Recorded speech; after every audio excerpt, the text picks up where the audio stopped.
Over the past year, I've noticed a dramatic shift in my credit card strategy from cards that earn flexible point currencies to cards that earn primarily cash back. But even with this shift, I know I can get tremendous value from redeeming points and miles for aspirational travel. So the big questions are, why did this happen, and what are the reasons that made me choose a cashback setup over a points and miles setup? And in this video, I'm going to answer those questions and explain my reasoning using my own personal credit card setup for the second quarter of 2025 as an example. So the first reason why a cashback credit card setup is better for most people is the immediate value you can get right away with very little effort. And I have to add a small caveat here because there are multiple types of cashback setups to consider. The one setup that most people think of is having one card for all purchases, and that typically takes the form of a no annual fee 2% cashback credit card setup. And in my opinion, the best single card that fits this example perfectly would be the Fidelity Rewards Visa. Briefly, this card earns unlimited 2% cashback for no annual fee with no foreign transaction fees, and also has a $100 TSA Global Entry credit, which is pretty cool for a no annual fee card. And while this type of setup keeps things incredibly simple with no downside and just upside as long as you practice good financial habits, we know that with just a few additional cards, we can do better. So instead of just using a 2% cashback card for everything, adding 5% cashback credit cards for individual categories can really supercharge our cashback earnings in addition to that catch-all credit card. And if you use a card like the US Bank Smartly credit card, where you could earn up to an unlimited 4% cashback on all purchases, this really changes the game when it comes to the argument between cashback and points and miles. And so I know what you're thinking. Why is that? Well, let's compare the US Bank Smartly credit card at that 4% level with a very popular miles earning card like the Capital One Venture X. So while the Venture X has a $395 annual fee, this card offers a lot of great luxury travel benefits, including airport lounge access and an annual $300 travel credit when using Capital One Travel. And another popular reason why this card is adored so much is because of its 2x miles back catch-all category. And so when you compare the US Bank Smartly card as a 4% cashback credit card to the Venture X with its 2x miles back, this means that you must redeem your Capital One miles for at least 2 cents per point or higher to get equivalent or greater value from those miles as compared to cashback. Of course, a lot of you points and miles maximizers out there will find this to be easy, especially if you transfer your miles out to Capital One's transfer partners and redeem them for international first or business class flights. But here's the problem. The ball is now in your court to do that. What if you don't fly international first or business class very often? What if you don't mind flying on economy on international flights? What if you don't fly internationally at all? The redemption side now becomes an additional task, for better or for worse, where you're now required to figure this out. Compare this to the US Bank Smartly card, where all you have to do is click a few buttons and your cashback is redeemed without any tricks or hoops to jump through. Now, before you all flame me in the comments, I understand that this is not a direct apples to apples comparison. First off, the Capital One Venture X has no foreign transaction fees, whereas the US Bank Smartly card does. So the Smartly card does have its limitations. It's also important to note that to achieve that 4% cashback multiplier, you have to hold at least $100,000 in assets with US Bank and or US Bank corporate investment accounts, and that strategy is not for everyone. But I wanted to use this comparison as an example because this is a very good reason to stick with cashback if you're like me and you don't travel internationally very often. And while it's not relevant to this example specifically, I also wanted to mention that if you're earning Chase UR points for the purposes of redeeming for Hyatt, this redemption is pretty simple as cashback, so I'm okay with that one. So as long as you get 2 cents per point or higher on those Hyatt redemptions, which is a much easier process than redeeming those points for first or business class international flights, having Chase UR point earning cards could be more valuable than earning 5% cash back, depending on how you use them. And so because of the reasons I mentioned, I can definitely see why I've been shifting over to a cashback credit card setup, because I value that simplicity and ease of redemption. And not only have I shifted to cash back, but I've also noticed that my core credit card setup has grown from 3 cards to 7 cards, which at first glance doesn't seem to be a step in the right direction. But let me explain, and once I do that, I think it's going to make a lot more sense. Now, the card that has been and remains the main card in our core credit card setup is, of course, the US Bank Altitude Reserve. For a $400 annual fee, this card earns 4.5x points back on my mobile wallet purchases through Apple Pay, as well as 4.5x points back on on general travel and select transit categories. Since it's hard to find the exact travel categories since the Altitude Reserve has been discontinued,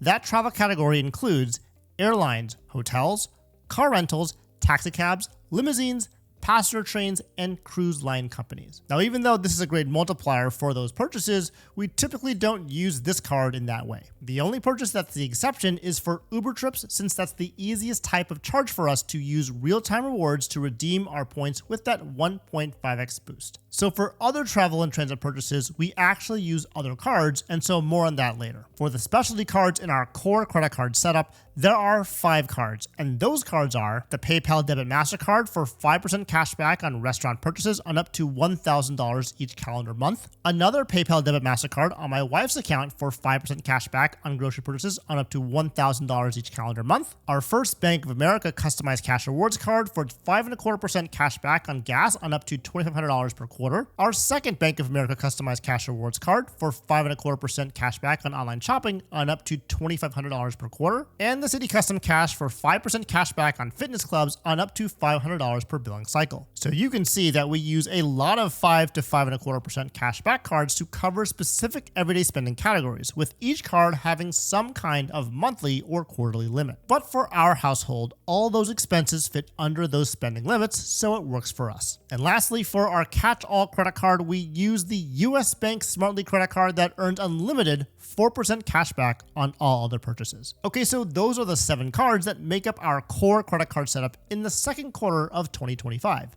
But how exactly is this simple again? Well, it turns out it's not only about the cards and categories themselves, but also how we use the cards too. So my wife and I both use Apple Pay for our mobile wallet purchases, and this has really changed the way we interact with our credit cards, as I'm sure as it has for you as well. Starting with the US Bank Altitude Reserve and our first customized cash rewards cards, these cards are carried only in our mobile wallets, since the only purchases we make on those cards are with merchants that accept tap to pay. For our online shopping, our second customized cash rewards credit card is saved on a secure password manager, so it's already on our computers when we shop online, so we don't have to carry that physical card either. And for our City Custom Cash card, our fitness clubs are set to autopay, so this is more like a shadow card that just stays at home and gets auto-charged every month. And so with this strategy, this brings the number of cards we carry in our core credit card setup down from 7 to 3. But as my wife and I spend differently, we can take this a step further. My wife primarily does the grocery shopping for our household, and so she carries the PayPal Debit MasterCard for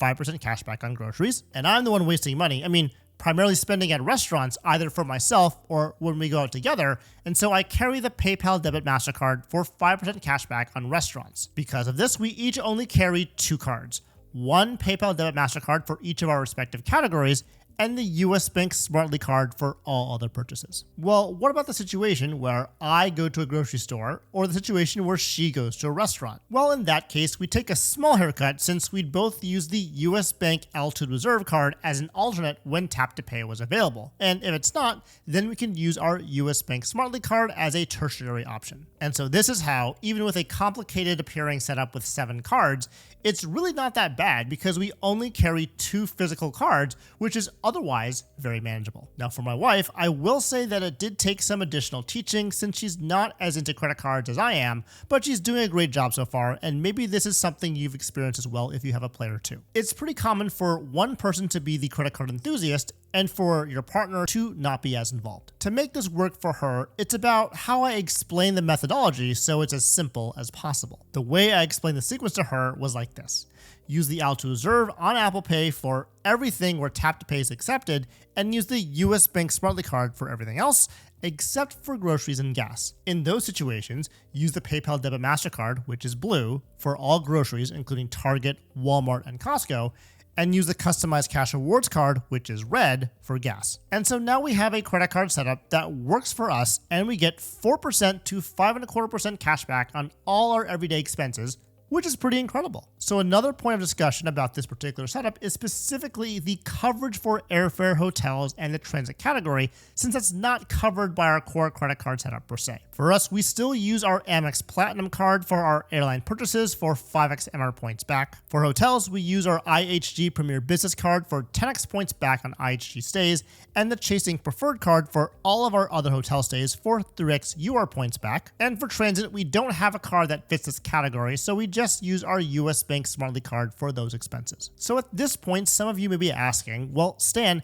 cash back is great and all, but a point and miles setup can get me more points for my next redemption, so wouldn't that be better? Well, this brings me to the second reason why a cashback setup may be better for you, and that's because depending on your situation, spending on points earning cards for your everyday expenses is not going to contribute to your points total as much as you think it will. Think about it. What's the goal of what we're trying to do with credit cards? For a lot of us, it's to travel for free or at the very least at a steep discount. But when we break this down even further, the ultimate goal is really to save money. And putting a lot of spending on your credit cards is not going to help with that ultimate goal. So if you have lower spending in your everyday life, this is great, but that means you're probably not earning a lot of points and miles either. The best way to earn points and miles is through credit card welcome offers. So with that in mind, it's most likely more efficient to put all your spend on a single card to earn an elevated welcome offer than creating a core credit card setup using point earning cards. But if you had a core credit card setup that's made up of cashback credit cards, it's more likely that those cards don't have annual fees, and you can swap those in when you're not working on a welcome offer for easy earnings and redemptions. Now, having said all this, there are certainly some exceptions where point earning cards may make sense. For example, if you're spending $2,000 or more on food expenses per month, the American Express Gold Card is a great card to use for that purpose, regardless of the annual fee and statement credits. Another example is if you have a business and you're running hundreds of thousands of dollars per year through a credit card on inventory, advertising, or shipping. But the most common exception, which is where a lot of people fall into, is if you have a specific redemption you're working towards. For example, a vacation, honeymoon, or aspirational trip. A points earning setup in this situation can help you get those points faster, even though that may not be a lot. And so understanding your why for your redemptions is very important, like my buddy Luke from Luke's Points and Miles always says. Questions like, how exactly am I going to use my points, and how many points do I need to make this redemption are two starting questions that should be answered before considering to use point earning cards for your everyday spending. It's so important to remember that the value of unused points is zero, and they only become valuable when you use them. So having a huge bank of points is okay in situations where you're saving up, but if you're not, cashback is a much better way to go. And this brings me to the third reason why cashback setups may be better for you, and that's because it encourages a simplicity mindset. When it comes to credit card rewards, there's always going to be a balance between simplicity and complexity. Like I mentioned in the beginning of the video, we could all just use the Fidelity 2% cashback credit card,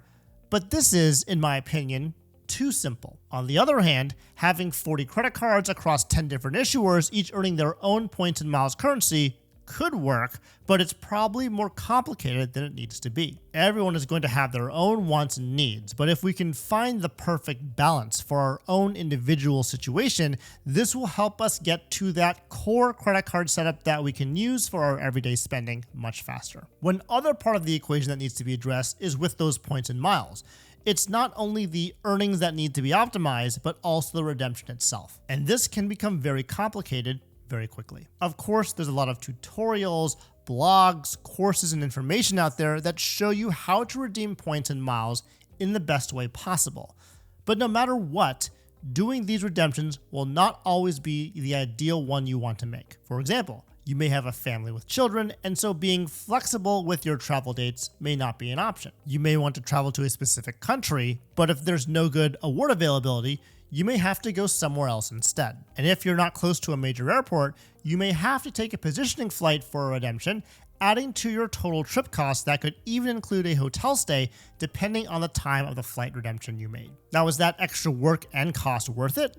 Well, only you are going to be able to answer that question. But with a cashback setup, those questions and scenarios no longer exist. The basic question becomes, how can I get the highest cashback multiplier on my credit cards in the categories that I spend the most in? And that's really it. There's no further difficulty, no timing, and no complicated redemption charts needed to figure this all out. And I'm not trying to downplay the incredible value you can get from being on team travel and redeeming those points for first and business class flights that you would never ever pay cash for. The point I'm trying to make here is that when we're thinking about being efficient with our spending, it's important to understand that redeeming points and miles is a complex process, taking time, effort, and sometimes even a little bit of inconvenience. And a points earning setup will never be as simple and straightforward as a cash back setup due to the complexity of that redemption process, which just comes with the territory. And so those are the 3 reasons why a cashback setup may be better for you. Now, in the case of my own setup, I realize that the cards that I have are unique in that I have to maintain assets at both US Bank